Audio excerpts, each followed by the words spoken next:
تمام اعمال کا دار و مدار نیت پر ہے، اور ہر عمل کا نتیجہ ہر انسان کو اس کی نیت کے مطابق ہی ملے گا۔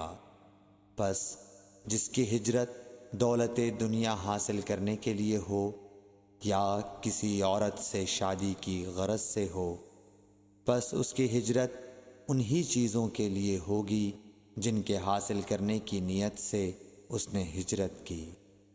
صحیح بخاری حدیث نمبر 1۔ حضور اکرم صلی اللہ علیہ وآلہ وسلم نے فرمایا کہ وحی نازل ہوتے وقت کبھی مجھ کو گھنٹی کی سی آواز محسوس ہوتی ہے، اور وحی کی یہ کیفیت مجھ پر بہت شاق گزرتی ہے۔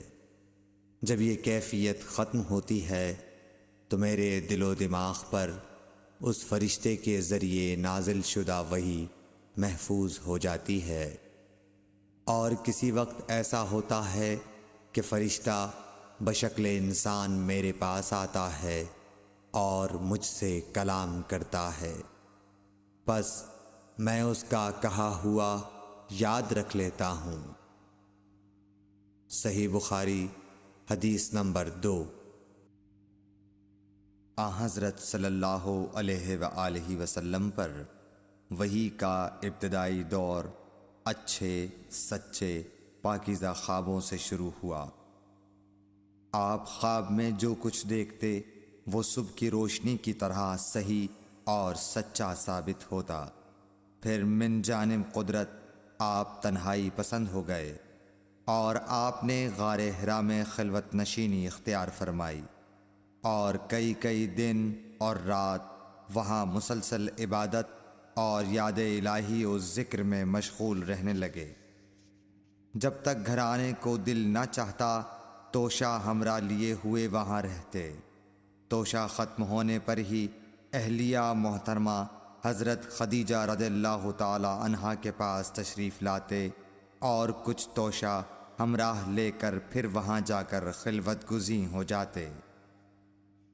یہی طریقہ جاری رہا یہاں تک کہ آپ پر حق منکشف ہو گیا، اور آپ غار حرا ہی میں قیام پذیر تھے کہ اچانک حضرت جبرائیل علیہ السلام آپ کے پاس حاضر ہوئے اور کہنے لگے کہ اے محمد پڑھو۔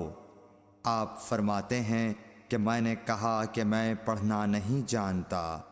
آپ صلی اللہ علیہ وسلم فرماتے ہیں کہ فرشتے نے مجھے پکڑ کر اتنے زور سے بھینچا کہ میری طاقت جواب دے گئی، پھر مجھے چھوڑ کر کہا پڑھو۔ میں نے پھر وہی جواب دیا کہ میں پڑھا ہوا نہیں ہوں۔ اس فرشتے نے مجھ کو نہایت ہی زور سے بھینچا کہ مجھ کو سخت تکلیف محسوس ہوئی، پھر اس نے کہا کہ پڑھ۔ میں نے کہا میں پڑھا ہوا نہیں ہوں۔ فرشتے نے تیسری بار مجھ کو پکڑا اور تیسری مرتبہ پھر مجھ کو بھینچا، پھر مجھے چھوڑ دیا اور کہنے لگا کہ پڑھو اپنے رب کے نام کی مدد سے جس نے پیدا کیا اور انسان کو خون کی پھٹکی سے بنایا۔ پڑھو اور آپ کا رب بہت ہی مہربانیاں کرنے والا ہے۔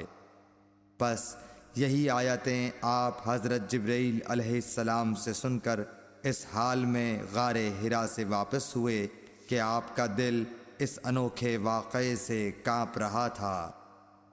آپ